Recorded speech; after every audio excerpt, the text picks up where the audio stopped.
Baseball Preview Edition of Patriot League Roundup. I'm Melanie Pellowski. Another top 25 matchup is on tap for Saturday, and this week it involves a pair of Patriot League teams.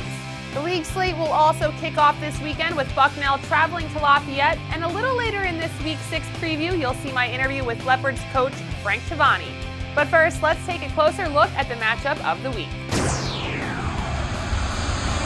Number 10 Lehigh and number 13 Fordham will square off in a nationally televised game on CBS Sports Network as the pair of undefeated teams will look to rise in the FCS rankings. The matchup features the top two offenses in the league and the number one defense. Fordham is ranked first in offense, averaging 39.6 points per game, led by quarterback Michael Niebrick. The junior has completed 73.7% of his passes and tossed a league-best 12 touchdowns. He's thrown for 1,377 yards and rushed for 286. Rams running back Carlton Kuntz leads the league in rushing by a wide margin with 625 yards and 5 touchdowns. Fordham is also ranked number 1 in the league in defense, holding teams to 21.2 points per game. The Rams have forced 15 turnovers for a +9 margin, and they've recorded a league-best 14 sacks. The Rams will face a test this weekend with the league's second highest scoring offense, led by senior quarterback Brandon Bialkowski and wideout Lee Kerfis. Bialkowski is ranked third in FCS with 1,530 passing yards. He's tossed 11 touchdowns and led the Mountain Hawks to 4 straight second-half comebacks. 702 of his passing yards belong to Kerfis, who is the FCS leader in receiving. With 41 receptions, he's averaging 175.5 yards per game and 17.1 per catch. The game will kick off at noon on Saturday, and the highlights will be available on next week's Patriot League Roundup. The Patriot League schedule will open this weekend with Bucknell traveling to Lafayette for a 3:30 p.m. kickoff at Fisher Stadium. The Leopards enter the game looking for their first win of the season, while the Bison look to end a 2-game losing streak. Coming off a bye week, Lafayette had 2 weeks to prepare for the league opener, and I met up with Coach Frank Tavani earlier this week to discuss this Saturday's game.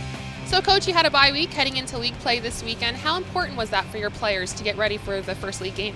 Well, I think medically we got a chance to recover, and going into the season we were well aware that there were at least 5 players that would come back after the bye week. So knowing that, we're gaining basically 6 players back that were not available prior to the Penn game. So getting them back, really helps our much-needed depth situation.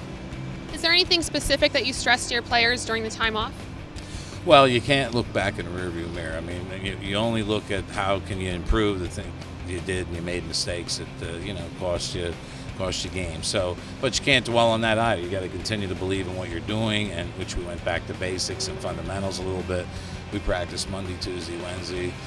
Last week they had Thursday, Friday off. We practiced Saturday morning, and then they had Sunday off. So there was enough of a break in there, but not too much all at once, and you completely lose. And you keep some continuity with it. They got a good workout and conditioning on Saturday. So then we came back yesterday, which is normally a day off since we took Sunday off, and we're getting an extra day of preparation. So there should be no reason why we're not mentally prepared. We just have to hopefully be physically prepared and play a lot better than we have. They're all geared up for Bucknell. What kind of challenges do you expect to see from them on Saturday? Well, they've really played stingy defense. In fact, I believe, I don't look at the stats very often, I believe they're number 1 defense in the league, and really played real solid defense. They're going to pack it in, make the run game awfully tough, and we'll have to make decisions.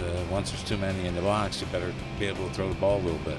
But they're well coached, well prepared, and I'm sure they'll come in here hungry. I think they sat some players last week, and we'll see them at full strength. And I know Coach Susan long time, and I know they'll be ready to go. They've had some turnover problems themselves. How do you expect to go up against that with your defense? Well, we're hoping that they didn't waste those on everybody else, and they'll be so generous to give us some of those. But my experience is that's not generally how it works. So I think that they've given up too many now to everybody else, and we don't anticipate that. But everybody plays, and I think defenses today play hard, zeroing in on trying to create turnovers by getting a lot of people to the ball, just some of the different techniques, batting the ball out, and really forcing those things. So I've had some interception issues, with the change in quarterback, but again, you can't depend on that. You hope you get some of those things, but That's really been, what's kind of done them in a little bit. So we look for them to be knowing and ready to go. They came in here 2 years ago and beat us in the snow. So our players are well aware that we got to be ready to play. They have a win and we don't. Well, one of your players, Mark Ross, is off to a really good start this season. Can you talk about him and what he brings to your team? Well, he's really been a 3-year star here in our offense, and the all-time leading receiver and breaking probably more records as the season goes on. And he just continues to amaze, I think, everyone, opponents alike, being able to catch a ball anywhere, anyhow, and very acrobatically. So, he's really had an outstanding career, and knock on wood, staying healthy has a lot to be able to do with that. So hopefully that'll continue. Hey, well, Coach, thanks so much for your time. Good luck this Saturday. Bucknell enters the game with the league's stingiest defense, holding teams to a league-best 290.7 yards per game. That includes a league-low 70 rushing yards per game, which is more than 130 yards less than the team in second. Lafayette has struggled with the run, gaining just 248 yards in 3 games. The Holy Cross Crusaders are coming off a big comeback win at Dartmouth, and they'll look to continue the magic behind their freshman quarterback, Peter Puyos. The first-year signal caller has thrown for 419 yards and 4 touchdowns, and he's rushed for 160 more and 2 scores. He'll go up against the Harvard Crimson, who have lost 3 straight at Fitton Field, including a 30-22 defeat in 2011. Saturday's game will kick off at 1 p.m., and it will be available for free on the Patriot League Network. Colgate will travel to Cornell for a 12:30 kickoff in Ithaca, New York. The Big Red have won 4 straight against the Raiders, and they'll look to make it 5 in a row behind quarterback Jeff Matthews, who has 621 yards passing and 6 touchdowns. For highlights and scores from this weekend's action, tune in to Patriot League Roundup on Monday. To watch the Holy Cross Harvard game and any other event on the Patriot League Network, log on to patriotleague.tv. For the Patriot League Network, I'm Melanie Pellowski.